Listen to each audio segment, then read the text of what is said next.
Hey, good morning to you all. I apologize for the previous video that I recorded for you. For some reason, the screen for Choose My Plate was not pulling, and I just wanted to do this kind of video, or do this video again to kind of address that, and hopefully it'll upload correctly this time. So again, my name is Dr. Heba Eldoumi.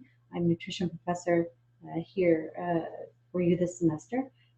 We are going to go through how to make a meal plan through using the website, the USDA ChooseMyPlate website. As you know, through your case study, and I will pull that up for you. With your case study, you should have already completed part 1 of the case study, which was literally addressing the individual Michael's case, basically his medical history, his family history, his social history, and addressing his risk of disease, prevalence of disease, and basically putting a foundation for him of understanding what he's suffering from. And then we started with part 2 of this case study, which is worth 100 points, and basically trying to put in a dietary meal plan for him, developing a dietary meal plan for him, and also setting the stage for him for physical activity part, which would be for part 3. But for now, you're only doing part 2, and then later on we'll bring up physical activity. So talking about diet, the previous video that I had uploaded, the instructional video, should have the instructions for developing the short-term, long-term goals for Michael. The carbohydrates, fat, and protein section is all the same on the instructional video for part 2. However, the changes happened when the USDA and ChooseMyPlate discontinued Super Tracker last June, and so this was basically based on that. But then we did make the changes, and hopefully with this video, I'll show you how you can still be able to develop a meal plan, but in a slightly different way. Now, I noticed this morning that ChooseMyPlate website has changed a little in the way its format is, but it still has the same information on there. So here's how you will develop this meal plan. So if you look here, I put Michael on a 2,400 kcal diet. I realize that we want him to lose weight. That's one of our short-term, and then going on to the long-term goals, where we try to reduce his caloric intake, improve his dietary intake, and the quality of his food. But then we also don't want to kind of throw him where he was maybe around 3,500 kcals, and just between night and day just change him to 24 kcals. Our goal is to gradually get him into the system, and that way we're kind of weaning him off a high caloric intake to more of a lower dietary intake, but then for him to maintain a long term. Remember, all we're doing is we're trying to change lifestyle. We're not changing a short time fix. We don't want a short time fix. We want a life change, or for a long period of time, or so changing his lifestyle. So with this, again, to be able to reach that 2,400 kcals, we will need, this is what he will need in terms of nutrients. So he's going to need 8 ounces of grain, 3 cups of vegetables, 2 cups of fruit, 3 cups of dairy, and 6.5 ounces of protein. Now, if you were to ask me, or go to the store and look for 6.5 ounces of protein, it's probably going to be kind of hard. So what we want to do with this meal plan is literally put in some food items in there for him, and choices. You can always go back and change that food item. So with this, it will give him a dietary plan, so you'll be able to maintain his nutrients and also his caloric intake, but also give him somewhat of a grocery list, so he knows what he's going out to buy and to look for. How many times do you go to the store and buy different items, pay so much money, and then come back home and not find things that work together or don't work with your plan? So again, this will give him a short kind of grocery list of knowing what he's going to buy. So it'll also save him money too. So if you look at this meal plan that I have for you, it has breakfast, morning snack, lunch, afternoon snack, and dinner. So basically, you should not go hungry when you're doing a diet, right? Just having the right kind of nutrients is in there. Notice I don't have water on this dietary meal plan, but you will need to tell him that he needs to consume at least 12 cups a day, 8 cups a day. You tell me how much water he would need per day, and try to put that in, not necessarily in his plan, but have some kind of a paragraph saying this is how much water you need to drink throughout the day. Okay, so like I said, there's 2 ways that this is going to be done. It was before where you would click on, so for breakfast, you'll click on grains. That should take you straight to the ChooseMyPlate.gov website, and it did change a little in its format, but you can come here on the side and find, we are looking for for grains. It should take you straight to the grain website or the web page.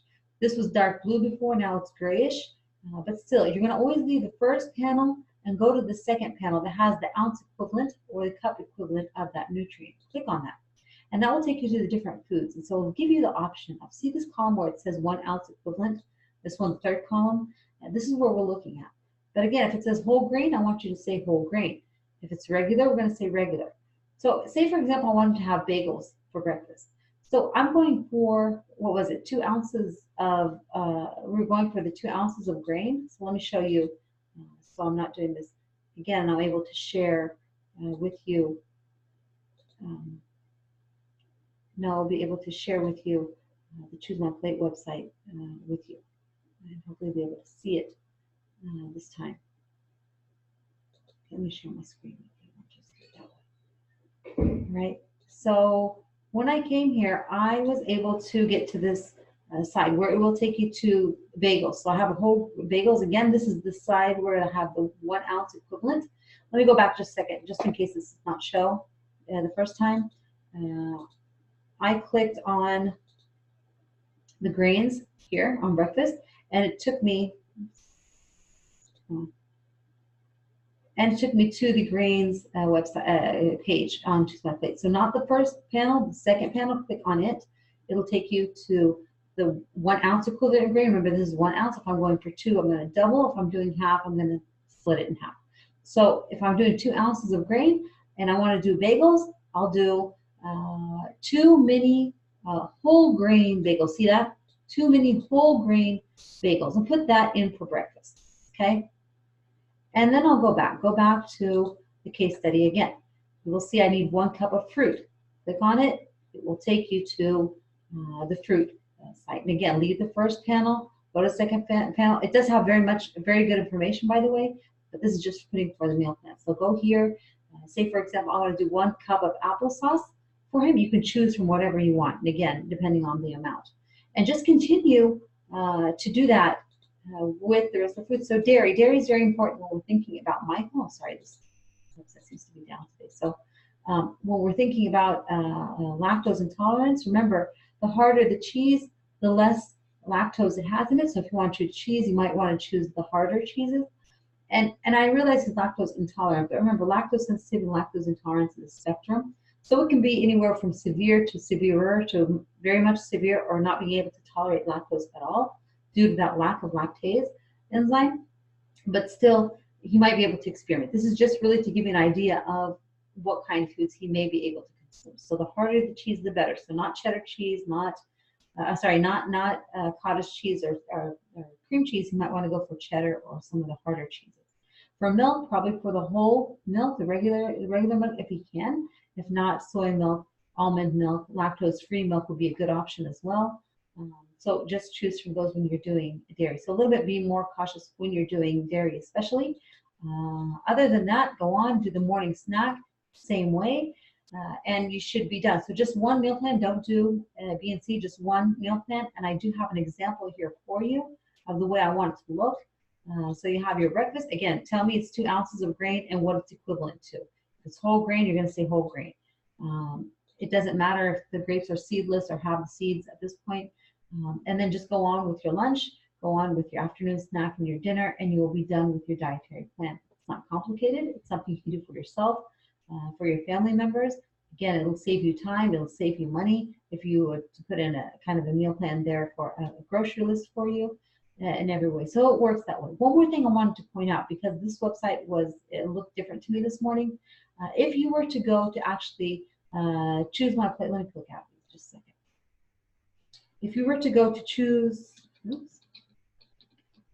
myplate.gov this morning, it literally changed and it gave you this. So if you want to print out your case study and just have it on the side and see that you wanted for breakfast, you want 2 ounces of grain, you go back to the Choose My Plate website, go look for the grains and click on the circle, and it will take you again to, hopefully it will take you to the grain website. Okay, I don't know why it's not showing up, but it should take you to grain. Otherwise, I think you can go here to eat healthy up here, and it'll also take you to grain if you were to click on it and just choose the foods that way.